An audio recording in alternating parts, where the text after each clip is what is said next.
सध्या सातारा जिल्ह्याला आणि ठाणे जिल्ह्याला ऑरेंज अलर्ट दिला आहे. सातारा जिल्ह्याला रेड अलर्ट पावसाचा कालपासून या ठिकाणी मिळालेला आहे. या पार्श्वभूमीवरती सकाळी लवकरच मी जिल्हाधिकारी कार्यालयामध्ये साताऱ्याची प्रत्यक्ष सगळी आढावा बैठक आणि सगळ्या सूचना दिल्या. सर्व प्रांत अधिकारी, सर्व डीवायएसपी, सर्व कार्यकारी अभियंता ऑनलाईन व्हीसी वरती जॉईन होते. जिल्हाधिकारी, जिल्हा पोलीस अधीक्षक, जिल्हा मुख्य कार्यकारी अधिकारी, हे सगळे प्रमुख अधीक्षक अभियंता, जलसंपदा, हे सगळे माझ्याबरोबर या ठिकाणी उपस्थित होते. आम्ही पूर्ण सगळी खबरदारी जिल्ह्यामध्ये घेतलेली आहे. सर्व यंत्रणा, महसूल यंत्रणा फील्डवरती आहे, आमची पोलीस यंत्रणा फील्डवरती आहे, आरोग्य यंत्रणेला आम्ही सतर्क ठेवलेला आहे. आरोग्य यंत्रणेच्या बाबतीत सर्व प्राथमिक आरोग्य केंद्रांच्या मध्ये पुरेसा औषध साठा उपलब्ध आपण करून दिलेला आहे. वैद्यकीय अधिकारी रात्रीच्या वेळी कंपल्सरी, दिवसा तर राहतीलच पण रात्रीच्या वेळी सुद्धा कंपल्सरी प्राथमिक आरोग्य केंद्रामध्ये राहतील अशा पद्धतीचे आदेश सुद्धा या ठिकाणी मी जिल्हा प्रशासनाला या ठिकाणी दिलेले आहेत.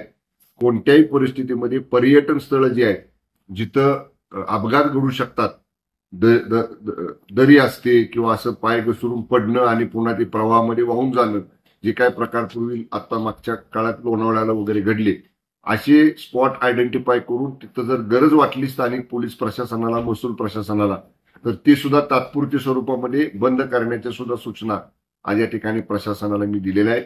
या रेड अलर्टच्या पार्श्वभूमीवरती, अतिवृष्टीच्या पार्श्वभूमीवरती सातारा जिल्हा प्रशासन आणि ठाणे जिल्हा प्रशासन आम्ही सतर्क आहोत.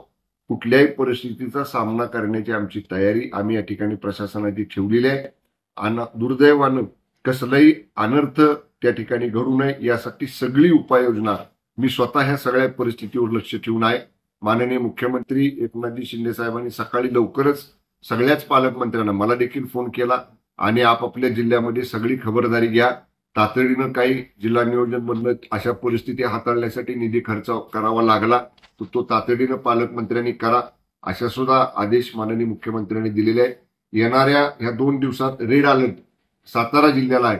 मी जिल्हाधिकाऱ्यांना आज सांगितलेलं आहे की तशी जर पावसाची परिस्थिती वाटली, उद्या शाळा जर काही पावसाळी भागातल्या, म्हणजे कुठल्या डोंगरी भाग जे आहेत, जे पूर्ण पाऊस, महाबळेश्वर असेल, जावली असेल, पाटण असेल, जिथं अति जास्त पाऊस असतो, अशा दुर्गम भागातल्या शाळा सुद्धा जर गरज वाटली तर त्या परिस्थितीनुसार त्यांना सुट्टी देण्याचा सुद्धा निर्णय जिल्हाधिकाऱ्यांनी घ्यावा, अशा सुद्धा सूचना मी जिल्हाधिकाऱ्यांना दिलेल्या आहेत.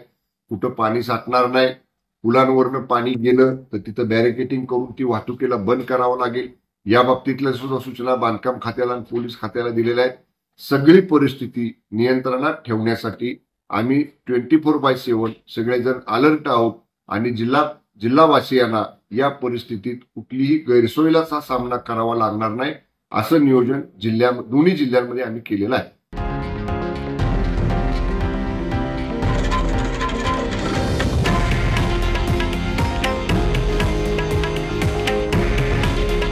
हे आहे देशातील नंबर 1 न्यूज नेटवर्क आणि आपण पाहत आहात TV9 मराठी.